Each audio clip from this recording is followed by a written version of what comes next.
Se a gente quer viver a salvação plena de Deus, eu acho que se você ficar um pouquinho longe de Deus, você vai ficar uma eternidade toda no inferno.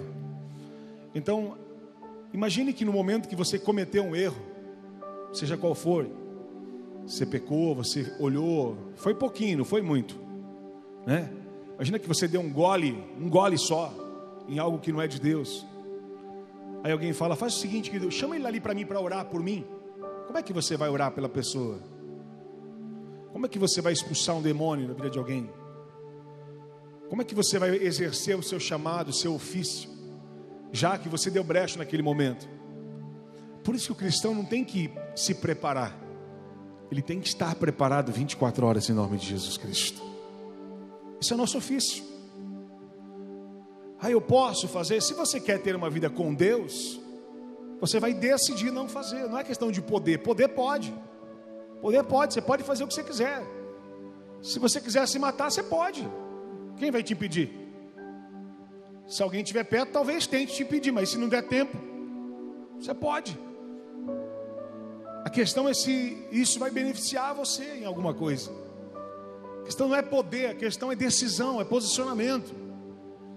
Amados, eu encontrei hoje, né, com uma pessoa, encontrei com mais de uma pessoa, né? Encontrei com mais de uma pessoa, mas encontrei uma pessoa antiga, uma das pessoas que andou comigo, né, na minha conversão, congregou numa igreja onde eu nasci. Ele mora em outro estado, mas está aqui em Guarulhos agora. Embora amanhã vai embora já. Encontrei com ele, né, casado já. Eu fui cumprimentar ele como eu cumprimentava normal, fui abraçar e já eu vi que ele não veio, nem quis me abraçar. Estranho pra caramba. Porque as pessoas ficam assim, às vezes eu fico sem entender o que acontece com as pessoas. Elas pensam alguma coisa, e elas pensam que você é igual. E gente que a gente deu a vida, que a gente cuidou, que a gente ensinou, ministrou. Mas aí eu percebi que já estava totalmente fora da visão, né? Não só por causa do abraço. Aí eu comecei a perguntar, e aí, tá firme na igreja lá? Não, a igreja fechou faz 2 anos, tá? Não estamos nada.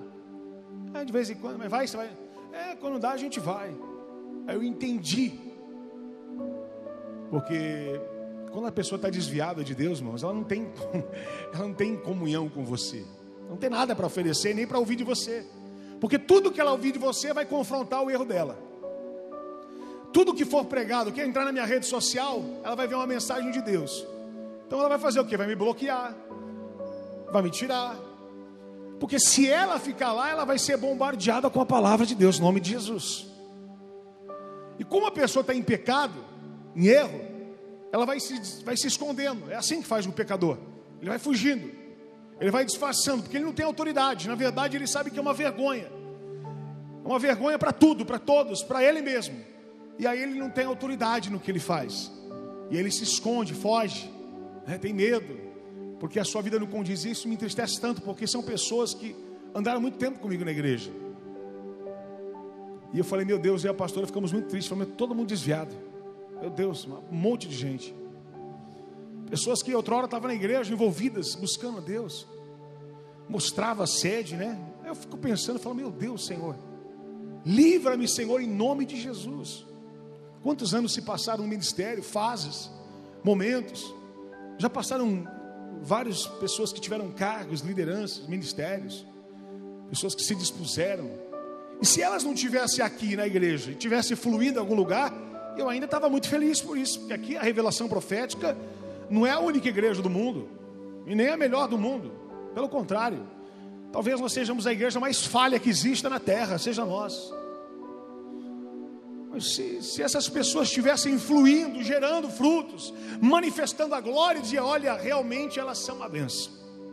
Mas não, essas pessoas estão longe de Deus, distantes do Senhor. Eu dizia, as suas vidas não condiz mais nada, parece que nunca conheceram a Deus. Eu falo, meu Deus, mas como é que pode? É pessoas que fizeram todos os tipos de cursos, sabe, irmãos? Tem gente que gosta de fazer curso. Tem gente que gosta de se profissionalizar na igreja. Pastor, se o senhor der um curso aqui, você vai ver. Mas por que você não se converte primeiro antes de você fazer um curso? Se converter é melhor do que ter um curso. Às vezes a gente fica criando situações porque a gente não é crente. O que eu tenho pregado aqui, o Espírito Santo tem revelado, irmãos? Os princípios são as prioridades. Viva os princípios. Você vem para a igreja com a cara de crente, mas na tua casa tu não é crente. Você não é crente nas suas ações. Você não dá testemunho no que você faz. Mas vem para a igreja cheio de ideias, cheio de novidades, de responsabilidades para os outros fazer. Aí a gente chega na igreja, irmão, por exemplo, tem um ministério, um projeto, coisa simples aqui, um bazar para a igreja. A gente não tem pessoas para trabalhar no bazar, mas tem gente que quer que cria projetos. Mas as coisas mais simples a gente não encontra para fazer. Para fazer não é um dia, estou dizendo para fazer para sempre. Evangelho não é para fazer uma vez, evangelho é para fazer para sempre. O que eu encontro são pessoas fazedores de prazos, fazendo enquanto o resultado, a expectativa dela estiver satisfeita, ela vai fazer para Deus. Porque quando a expectativa dela se frustrar, cadê ela? Nem igreja nenhuma ela está mais. Porque se fosse o problema a igreja onde ela congregava não prestar, e ela estivesse gerando onde ela estivesse, tudo bem, mas ela não está gerando em lugar nenhum. Aí você percebe que o problema é muito sério. Que o Senhor nos livre e nos guarde, para que a gente aprenda a vivenciar um evangelho de prática. Eu já tenho dito isso, tem gente que fala, pastor, nós temos que orar 100 horas por dia. Irmão, comece 1 minuto, mas dê testemunho na tua casa. Melhor você não orar e ser crente na tua casa, do que você ficar no monte e dormir lá, e todo mundo ter vergonha de você. Os princípios são prioridades, e são eles que trazem a liberação do reino e do milagre de Deus sobre nós. Eu lembro que as pessoas diziam para mim, meu irmão, aqueles que vieram conosco no convenção, disseram, são fogo de palha. Eu nunca vi ter fogo de palha, né? Tem fogo na palha, mas fogo de palha não existe. Mas na palha sim, que ela queima rápido. Vai fazer quase 30 anos de conversão. Estou exagerando aqui, mas quase praticamente isso. 15, 25 anos, sei lá quantos anos. Eu digo, Senhor, que esse fogo continue para a tua glória, em nome de Jesus Cristo. Porque teve momentos que eu estava na igreja e tinha uma pessoa. Outros tinham 10, outros tinham 100, outros tinham 1, outros tinham 2. Outros, aqueles que entraram, faziam, arrebentavam, já não estão mais. Aí veio outro que ajudaram a fazer, aí também já foram. Mas para a glória de Jesus, mesmo que todas essas pessoas vieram, saíram, entraram e foram, e sumiram, e desistiram e abandonaram, para a glória de Deus, nós estamos aqui continuando com a obra do Senhor Jesus Cristo. E que da dependência dele nós não vamos parar. Porque eu entendo que a obra de Deus, aquele que põe a mão no arado, ele não olha para trás. Ele não desiste. O que eu encontro de igreja que fechou, de pastor que não tem mais igreja. Como é que pode isso? Deixa eu voltar a fazer outras coisas que eu fazia. Largaram a obra, a responsabilidade, o chamado. Deus não conta com pessoas que não têm compromisso. Deus não conta com pessoas que não têm o que fazer. Deus não usa pessoas que são grandes. Deus não usa pessoas talentosas. Deus, ele usa quem está ocupado, quem é o menor da sua casa, quem é o rejeitado da sua família, quem tem dificuldades e contas para pagar, passa provações e adversidades. Deus levanta essas pessoas para dizer, é vocês que vão fazer a minha obra. São os levitas, é a tribo mais rejeitada, humilhada, envergonhada, mais simples, que não pode nada, mas é essa tribo que vai carregar a minha presença, é essa tribo que vai carregar a minha glória, é esse povo, é essa linhagem de pessoas rejeitadas, abandonadas. Aí as pessoas dizem, lá, aqueles lá perdidos, lá, os donos da verdade, mas eles já abandonaram a obra faz tempo, eles não fazem mais nada para Deus, eles são bons de falar, mas de fazer nada. Deus está dizendo para você, em nome de Jesus, você está com a mão no arado, continue firme, posicionado, determinado, não desista. Pastor, mas está tendo luta lá em casa, está tendo prova aqui. Eu digo para você que você está no caminho. Jesus passou por prova, Daniel passou por prova, Sadraque, Mesaque e Abednego passaram por prova, Josué passou por prova, José passou por prova, Moisés passou por prova. Se você olhar, todos esses homens passaram por grandes provas, Pedro passou por prova, irmão, Paulo passou por prova. E você olha para os personagens, eu digo, não são provas que a gente passa, são provas muito maiores do que as nossas. Mas eles disseram, dizendo, não, eu não posso parar como Paulo, eu preciso prosseguir para o prêmio, para o alvo, para o prêmio da soberana vocação em Deus. Eu não posso justificar e pegar as lutas e desistir por isso, não. Eu preciso dizer que eu preciso tomar uma atitude e me posicionar em Deus, para que eu possa vivenciar a vontade do Senhor, para que eu possa viver a verdade de Deus na minha vida. Eu não estou num clube, eu não vim para o lugar de recreação, eu vim para a casa de Deus adorá-lo, eu vim para a casa de Deus glorificá-lo. Nós precisamos entender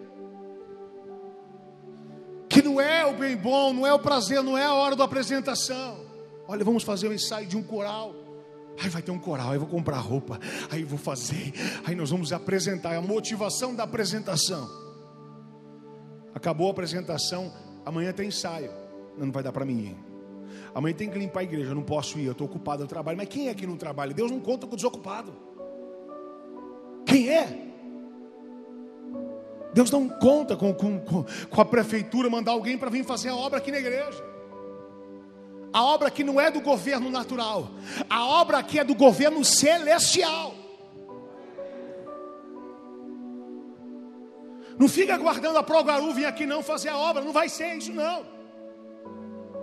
Foi eu e você escolhidos para fazer essa grande obra, e que não é fácil. E é essa que é a recompensa.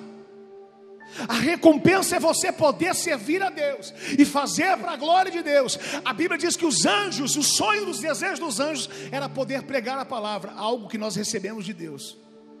Eles não podem. Deus te deu o dom de pregar, de anunciar o evangelho, de falar de Jesus. Os anjos não podem pregar, eles gostariam de pregar, eles anseiam pregar, mas não podem. E você pode, eu posso, e não prega.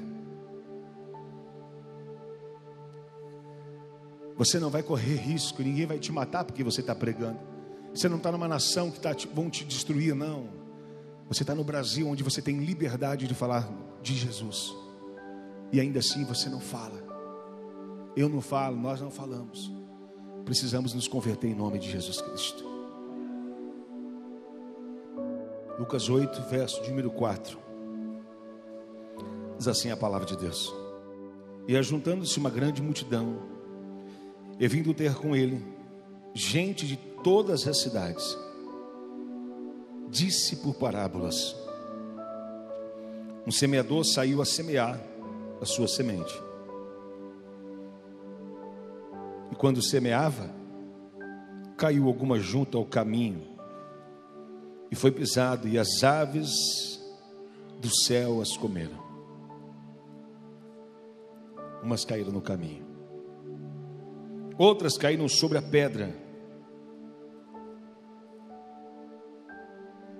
e nascida secou-se, pois que não tinha umidade. Verso 7. E uma caiu entre os espinhos, e crescendo com ela, os espinhos a sufocaram. E outra caiu numa boa terra, e nascida produzia fruto, 100 por 1. Dizendo ele essas coisas, clamava: quem tem ouvidos para ouvir, que ouça.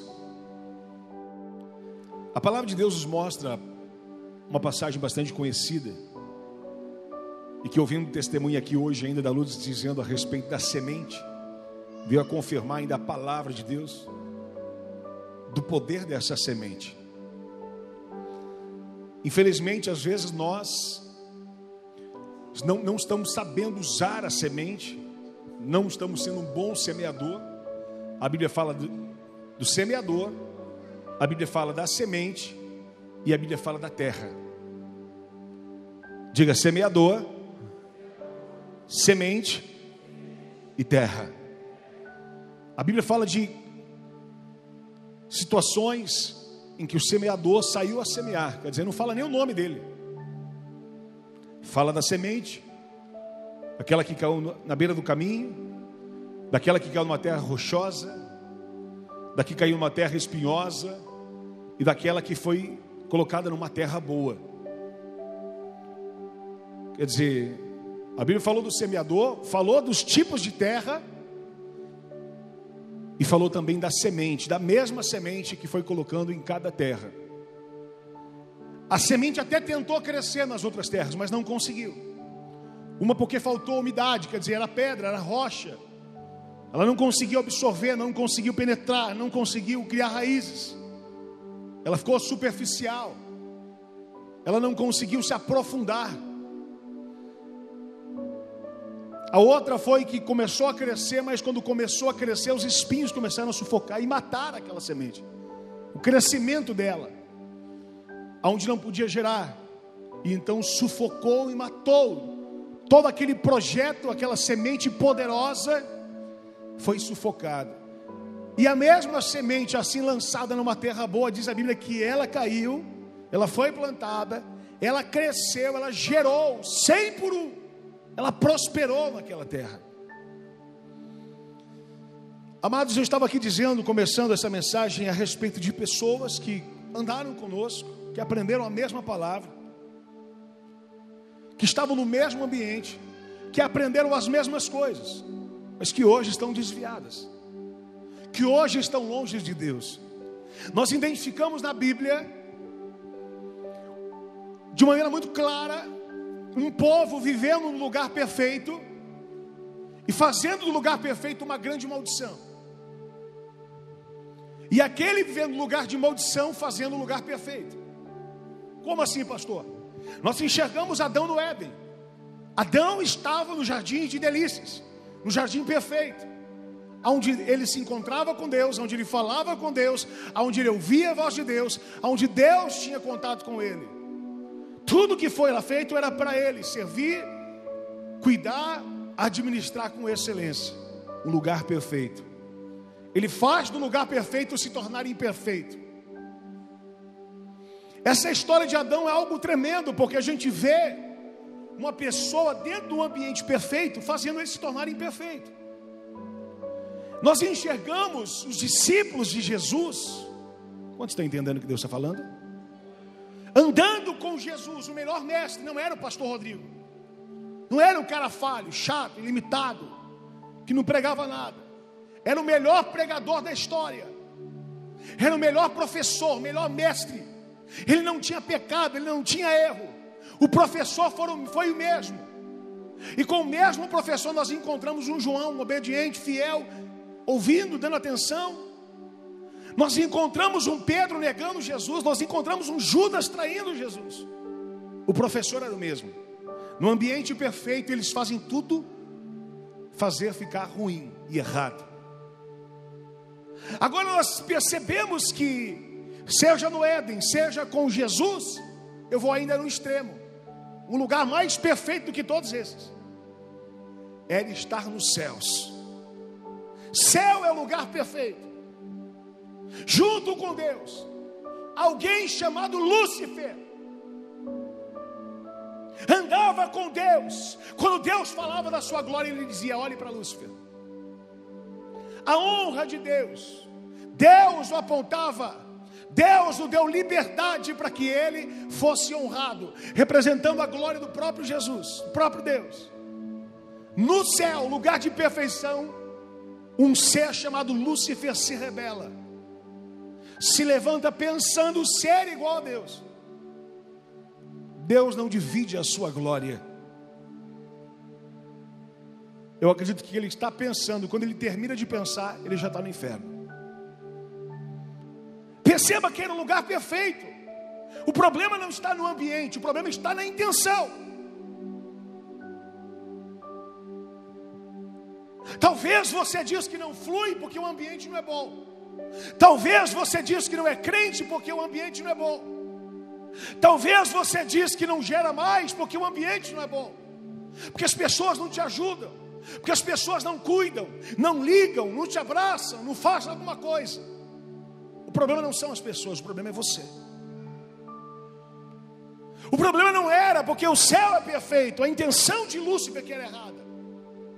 O problema não era no Éden, o Éden era perfeito. O problema é que no coração de Adão e Eva estava a rebeldia. Nós enxergamos também, escute uma coisa, agora você olha na casa de Eli, um lugar completamente errado, falho, limitado, onde Ana é indagada por um sacerdote, dizendo que ela estava embriagada, e ela não estava. Ela diz para o sacerdote: tu está falando assim com uma mulher chorando. Eu estou assim, balbuciando, porque eu sou uma mulher atribulada de espírito. Eu estou aqui orando, eu estou aqui chorando. Eu subi aqui para pedir a bênção de Deus através de um sacerdote, e você é usado pelo diabo assim, para dizer que eu estou bêbado. Ela não falou usado pelo diabo, mas ele estava sendo uma boca do inferno. Mas o sacerdote libera a palavra sobre ela. Ela pega e confia na palavra de Deus, que ela deveria entregar o seu filho na casa do Senhor, do sacerdote. E ela entrega Samuel na casa de Eli. Samuel cresce num ambiente errado, pecaminoso, falho, onde os filhos Ofni e Finés também não tinham vida com Deus. Mas ainda no ambiente onde ninguém mais ouvia, porque a Bíblia diz que a voz de Deus era escassa, porque o povo de Israel estava em pecado e Deus estava entristecido. Deus já não falava mais com o povo. Mas ainda que o povo de Israel estava em pecado, ainda que Samuel estava na casa do pecado de Eli, junto com Ofni e Finéias, ainda assim Samuel ouviu a voz dizendo de Deus: Samuel, Samuel. Porque escute, o problema não está no lugar, o problema está naquele que não está com o coração ligado em Deus. Samuel estava no lugar errado, mas ele era a pessoa certa. Porque quando você tem promessa e você é de Deus, não importa qual ambiente esteja errado, você é a luz, e onde tem trevas ela tem que ir embora, em nome de Jesus Cristo. Eu nunca ouvi alguém dizer: vamos acender as trevas para apagar a luz. A gente acende a luz para dissipar as trevas. Você acende a luz para tirar o escuro. Quando está escuro, você faz o quê? Acende a luz. Quando você acende a luz, o que é mais forte? As trevas ou a luz? Quando você acende a luz, acontece o que com as trevas? Ela vai embora. Você percebe que o problema não está no ambiente, o problema está na potência da luz que está em você. O problema é que às vezes vem falar: acende, aí quando você vai acender está queimada.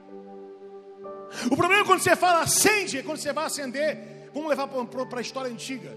Não era energia, era óleo, era azeite e pavio. Quer dizer, quando tinha azeite, eles metiam fogo, tinha azeite, o fogo acendia, a lamparina acendia. Mas hoje, quando vai colocar fogo em nós, falta azeite. Não tem como ficar o fogo. As trevas, ela é maior do que nós. As lutas são maiores do que nós. Tem muita gente dando atenção para o diabo, pensando que o diabo tem força. O problema não é que o diabo tem força, o problema é que a luz está fraca. O problema é que o sal não está salgando. O problema não está na semente. O problema nem está também no semeador. O problema está na terra. A Bíblia diz que a semente que foi lançada nas 3 terras era a mesma, só que uma ela produziu. Escute uma coisa, nós precisamos entender por esta parábola e olhar para nós. Aonde é que nós estamos errando e sufocando aquilo que Deus tem colocado em nós? Escute uma coisa, a revelação que o Espírito Santo de Deus está me dando nessa noite, ela é para transformar a tua história, a tua casa, a tua família, o teu casamento, o teu ministério, a tua história, a tua descendência por completo. Se você receber essa palavra aqui hoje, eu digo para você: se prepara, a tua história vai ser transformada pelo poder do nome de Jesus. Como assim, pastor? A pessoa está pensando que precisa de muito para libertar a tua casa. Não, você só precisa não sufocar a semente. Você só não precisa deixar a semente na rocha. Você precisa ser uma terra boa e dizer: Deus, eu recebo essa palavra, eu recebo essa semente, porque hoje ela vai crescer na minha vida. Hoje eu vou tomar atitudes, hoje eu vou me posicionar, hoje eu vou sair daqui e vou parar de fazer o que não deve, e minha vida vai ser abençoada para a glória do nome de Jesus. Não falta muito para mudar a tua história.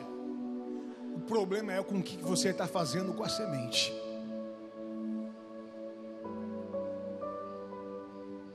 Porque a mesma que muda a vida de pessoas aqui é a mesma que para você não faz nada. A mesma palavra que sai do altar aqui e faz pessoas subirem aqui para dar testemunho, é a mesma palavra para você que está murmurando na sua casa. O problema não está na palavra, porque a palavra é a semente. O problema está na terra que está recebendo ela.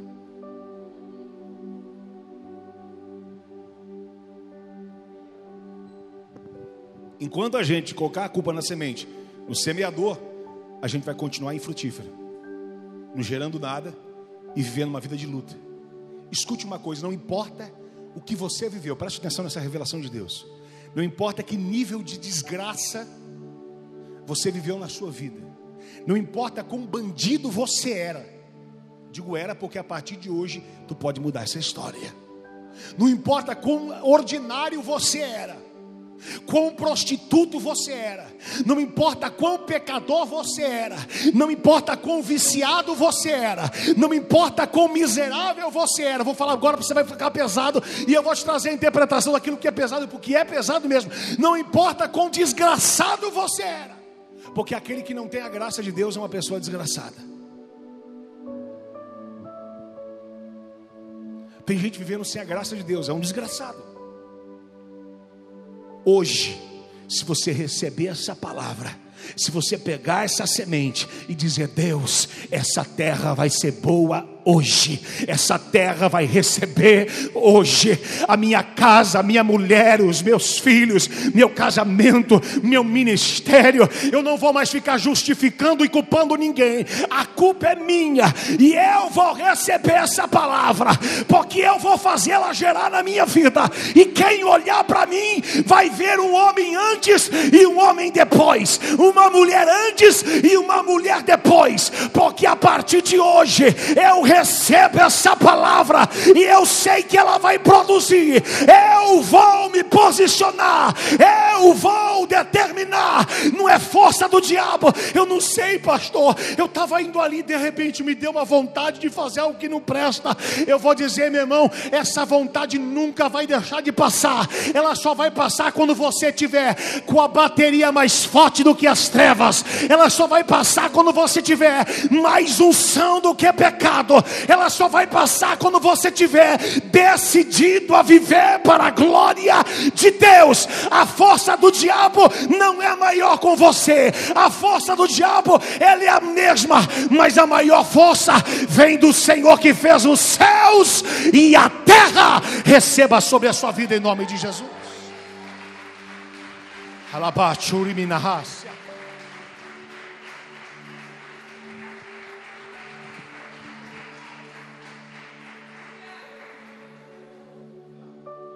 Não precisa de muito, precisa só pegar a palavra. Tem gente que vai ouvir. Eu preciso fazer uma campanha de 280 cultos para entender o problema do posicionamento da campanha. Se você pode fazer 100 dias de campanha, se os 100 dias você não colocar em prática nada, não vai resolver nada para a sua vida. O problema não está na quantidade que você faz, o problema está nas decisões que você toma. Você entrou aqui hoje e eu vou dizer para você: o desejo que você tem de errar é o mesmo desejo que eu tenho, não é diferente. Deus não age com indiferenças. Tem gente que pensa: olha, pastor, que coisa tremenda, né? Você, seu irmão, sua família. É como se Deus colocasse uma estrela especial, né? Aquela família ali vai brilhar mais. Não. É decisão. Pessoas que comigo aprenderam lá atrás podiam estar gerando como eu estou hoje, e até mais, mas elas largaram tudo. Elas abandonaram. O problema não está na semente, o problema está na terra, daqueles que desistem. Você sabe qual que é a palavra rema para o ministério da revelação profética? Acho que você já sabe. Nunca desanime, nunca desista e nunca se esqueça que eu e você somos mais que vencedores em Cristo Jesus. Todos os dias vão vir setas para você desanimar, porque você é desanimado, você vai desistir. E aí não precisa nem continuar mais, porque se você já desistiu, você já é um derrotado. Só é vencedor que não desiste. Olha para você e diga: só é vencedor que não desiste. Você já ouviu alguém falar que alguém venceu que desistiu? Esse cara é tremendo, o cara é vencedor poderoso. Ele desistiu. Meu Deus, como ele era bom. Ele podia ser bom, mas se ele desistiu, ele já não presta mais. A salvação é para aqueles que perseverar firme até o final. Pastor, você precisa ver. Faz 35 anos. Tem gente que gosta de vir com história, né, irmão? Está desviado, aí volta para a igreja, aí vem. Eu era graça, como Deus fazia as coisas. O que você fez, esquece.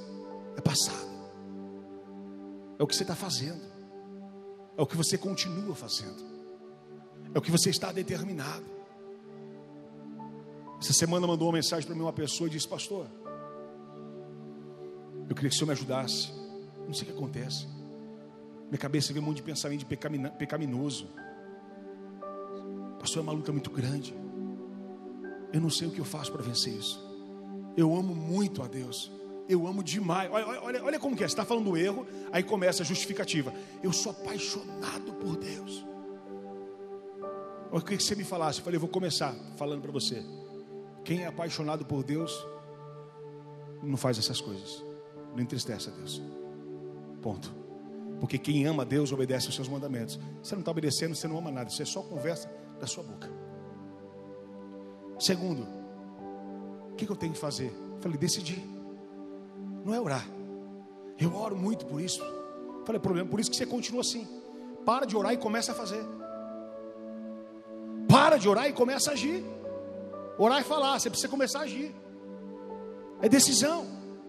Não é oração, é decisão. Você ora por alguém, você ora por uma situação impossível, mas aquilo que depende de você não é oração, é ação.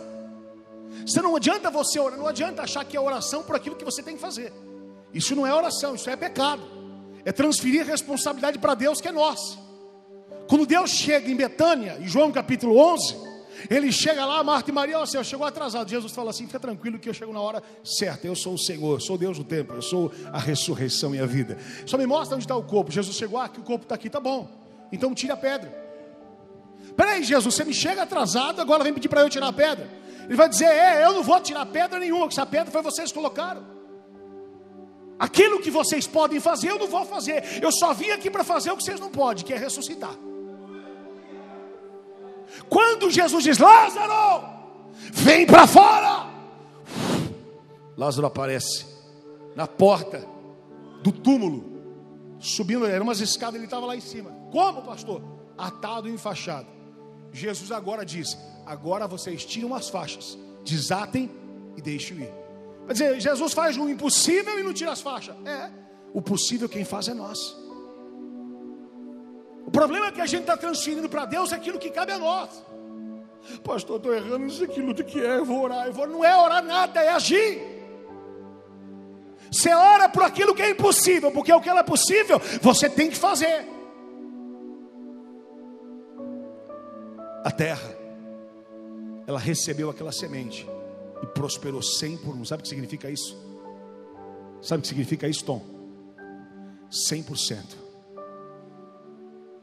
Diga 100%. Não foi 99%. O problema está em nós, irmãos.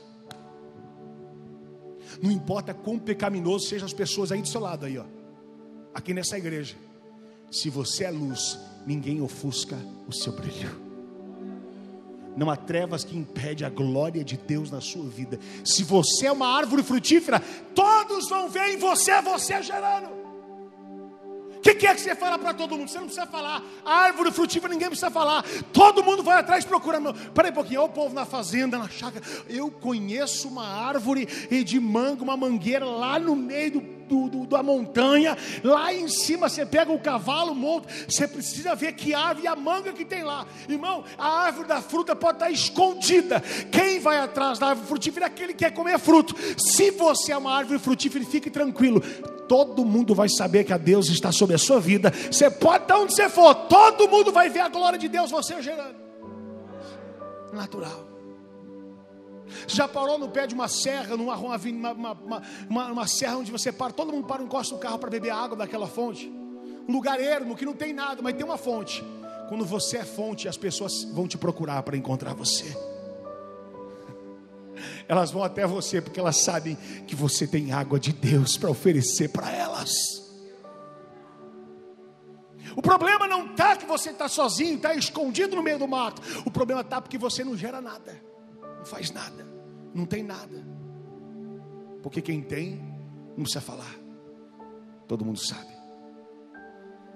A Bíblia diz que o centurião chegou até Jesus e disse: Jesus, eu sei quem tu és, tu tem autoridade, o Senhor tem poder, as suas palavras têm poder, as suas sementes são poderosas. Eu vim aqui hoje receber uma semente. Aí Jesus diz: é porque eu só me sob autoridade. Eu digo a este vai, ele vai, a outro vem, ele vem, a outro faz isso, ele faz. Eu também sou comandante. Eu sei que quando eu digo a eles fazer, eles obedecem. Da mesma forma que eu tenho autoridade sobre os meus servos, o Senhor tem autoridade sobre as enfermidades, sobre as doenças, sobre os problemas. Tu és poderoso naquilo que você fala. Só me libera uma semente, uma palavra, e meu criado será sarado lá em casa. Só me dá a palavra, a semente, eu vou levar. Quando eu chegar lá, ele vai estar curado, porque o Senhor tem autoridade. Quando a terra é boa, ela acredita na semente. Jesus diz que Jesus se maravilhou e nunca viu tamanha fé, nem mesmo em Israel. Será que a nossa fé está maravilhando Jesus? Ou a gente está sendo uma cambada de discípulos em cima do barco, dizendo: Jesus, pelo amor de Deus, acorda. No mesmo capítulo: ai, acorda, Jesus, acorda que estamos perecendo, acorda que estamos morrendo. Jesus, calma, o que está acontecendo? Não, está afundando o barco. Jesus, espera aí, homens de pouca fé. Olha ele dizendo para os discípulos: homens de pouca fé, por que duvidastes? Vocês têm autoridade. Aí Jesus diga para a tempestade: cessa, o mar para. A Bíblia diz que os discípulos, olhando, se maravilharam, dizendo: quem é este que até o vento e o mar lhe obedecem? Eles andavam com Jesus todos os dias, mas não conheciam ainda Jesus. Jesus está dizendo: ainda você não conhece Ele. Ele ainda tem poder para mudar a tua história. Ele ainda tem poder de cessar a tempestade. Ele ainda tem poder de parar vento. Ele ainda tem poder de curar a tua casa, de libertar a tua vida. Hoje, se você crê na palavra, Ele vai dizer à tempestade: cessa, vento, para, porque eu estou no seu barco, eu sou o Senhor da tua casa.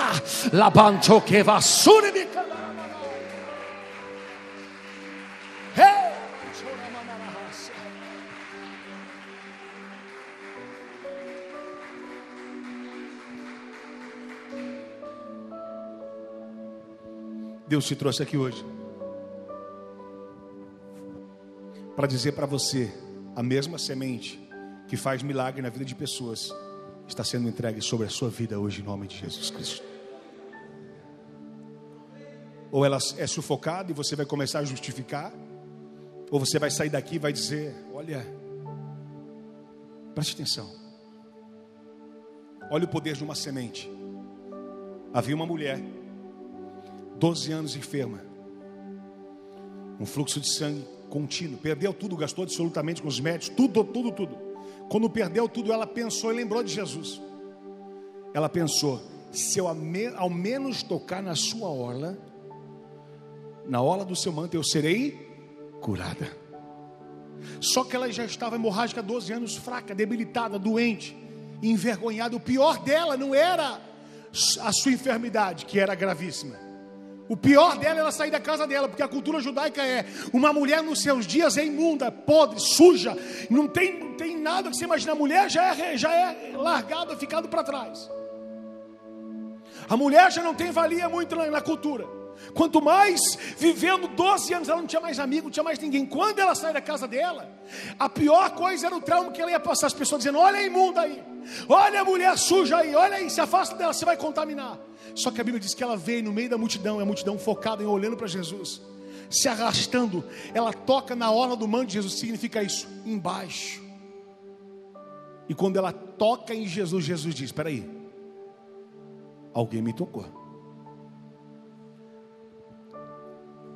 Quantos creem que Jesus está aqui?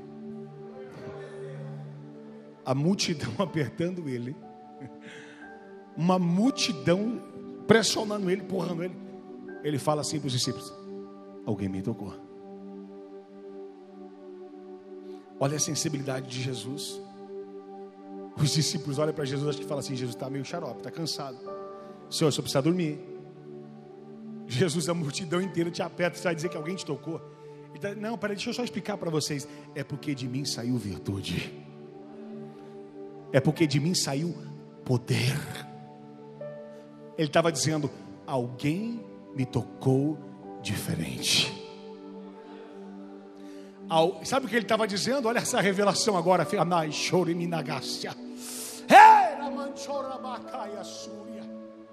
Ele estava dizendo: até agora as terras secas estavam tocando, mas são tudo terra rochosa. Alguma terra boa tocou em mim, porque ela recebeu virtude também. Essa terra que me tocou, ela vai gerar fruto. Quando aquela mulher olha para Jesus, ela está curada e estancado aquela hemorragia. Porque quando uma terra seca, boa, sensível à semente, toca em Jesus, a glória de Deus acontece, o milagre acontece, a vitória acontece. Escute, havia uma multidão ali, mas só aquela mulher foi curada.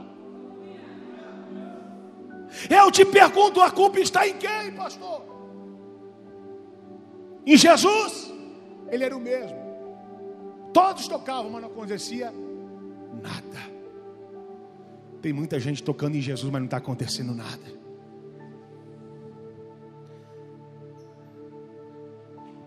Está faltando a gente se tornar numa terra boa, para quando a gente tocar na semente, que é Cristo. Ele é a semente. Ele é a verdadeira semente que o Pai plantou aqui na terra.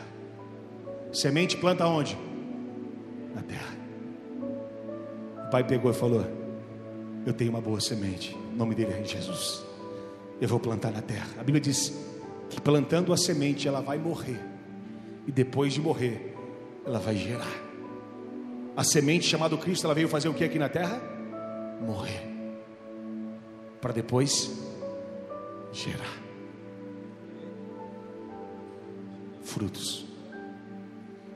Jesus morreu na cruz para gerar milagres, para gerar vitória, para gerar promessa. Preste atenção, Deus está me revelando coisas tremendas aqui. O Espírito de Deus está dizendo ao meu coração que tem pessoas que vieram aqui hoje e Deus está dizendo: eu estou te dando uma boa semente hoje. Uma semente que pode mudar a tua história para sempre. Para sempre. Tu vais passar em lugares, vai ter vontade. Tu vai passar em lugares, tu vai ter desejos. Tu vai passar em situações que você vai ser colocado à prova. Mas tu vai dizer: a partir de agora eu decidi na minha vida. A partir de agora eu decidi que essa semente vai crescer. Eu não vou impedir que ninguém venha roubar essa semente. Eu não vou impedir que ninguém, não vou permitir que ninguém venha comer a semente que Deus lançou. Eu vou provar para mim mesmo que na minha vida, a partir de hoje, essa semente vai crescer. Eu vou provar para mim mesmo, a partir de hoje, que essa semente vai produzir frutos. O Espírito de Deus está dizendo para mim: eu estou dando oportunidade de transformação na tua história. Eu estou dando oportunidade de libertação na tua casa. Quanto você está disposto a crer que esta semente não mudou e ainda ela tem poder de transformar a tua história? Se você acredita nisso, fica de pé. Diga: Deus, é na minha vida, Senhor, é na minha casa, Senhor, é na minha história, Senhor. Cheira